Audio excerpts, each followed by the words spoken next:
What's up everybody and welcome back to the channel. Thanks for stopping by to check out this Fallout 76 video, and in today's video we are taking a bit of a dive into the V63 Carbine for 2025. I had posted a previous video of me actually obtaining the V63 Carbine for the first time in 2025, and now that I have had it for a while, I've tested this weapon out on many different enemies, and I think that this weapon can still be a great weapon to run with in Fallout 76 in 2025. So let's jump in and let's take a look at all the different enemies I had tested this weapon against and how I think it's still worth running with.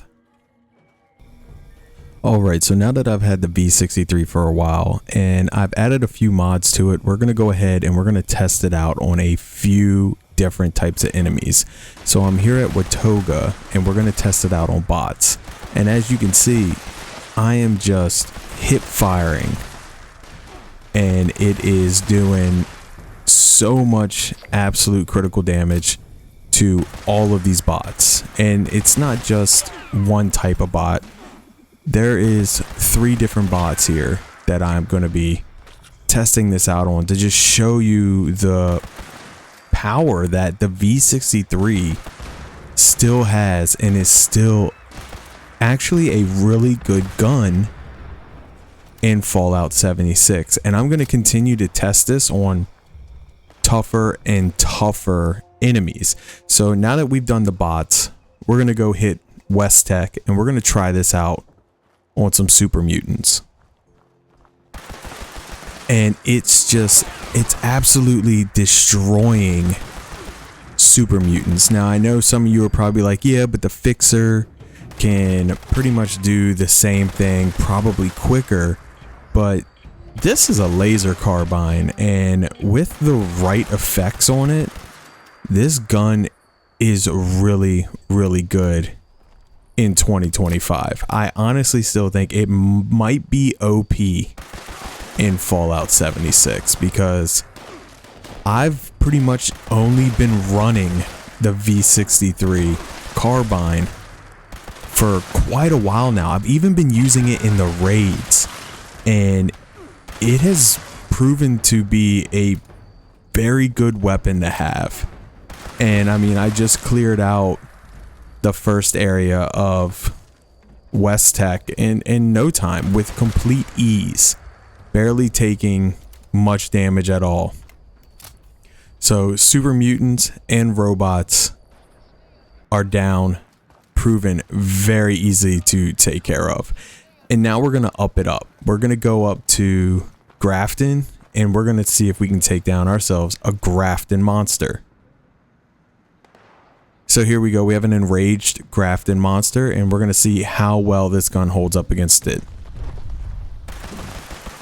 And it pretty much speaks for itself. I mean, I don't even get touched by the Grafton monster and I take him down with absolute ease, nothing to it at all. So far this is like an A+ for this weapon and I'm still standing behind it and absolutely thinking that this is still one of the best guns that you can get in Fallout 76 in 2025.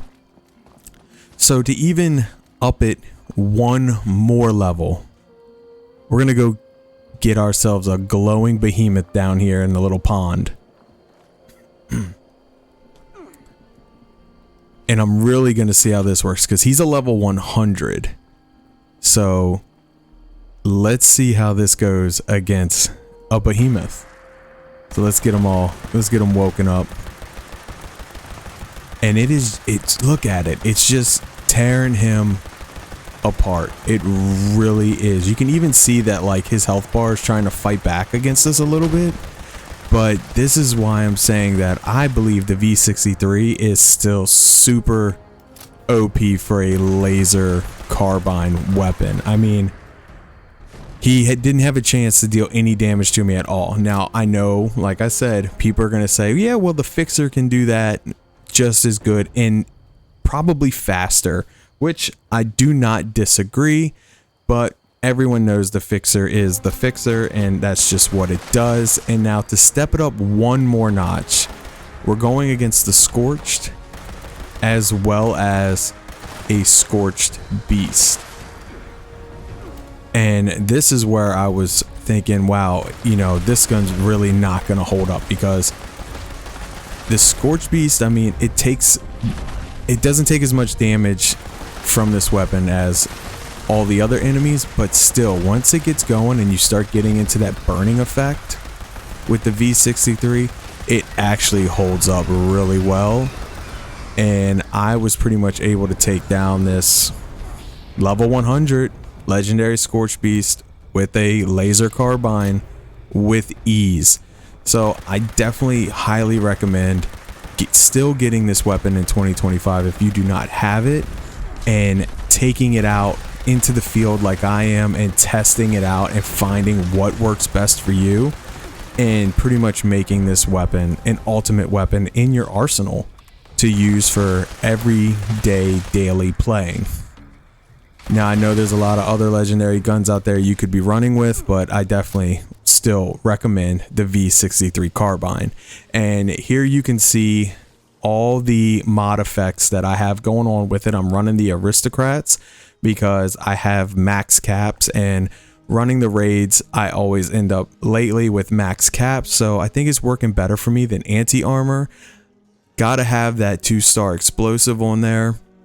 The Lucky you can swap in and out. I'm not a huge fan of the Lucky. I just haven't found a 3-star that I actually really want to run with right now on this weapon.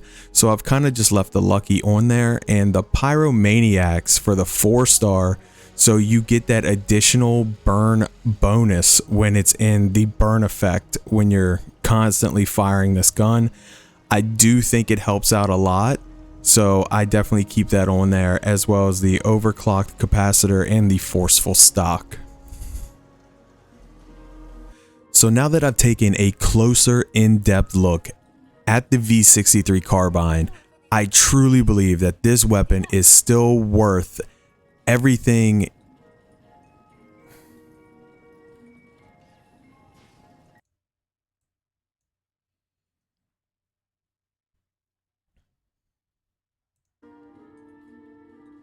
So now that I've taken a closer in-depth look at the V63 Carbine, I truly believe that this weapon is still worth running with. I do believe that this weapon is probably the best laser carbine weapon in Fallout 76, and is completely worth carrying around. And if you haven't gotten the weapon, go get it. Go do everything you need to do at Milepost 0 to get it, or maybe you can get it from a player vendor, but I highly recommend still running with this weapon and putting legendary mods on it to make it even more powerful than it is when you first get it. So with that said, thanks for stopping by and checking out this video. Please hit that like, please hit that subscribe, and I hope to see everyone on the next one.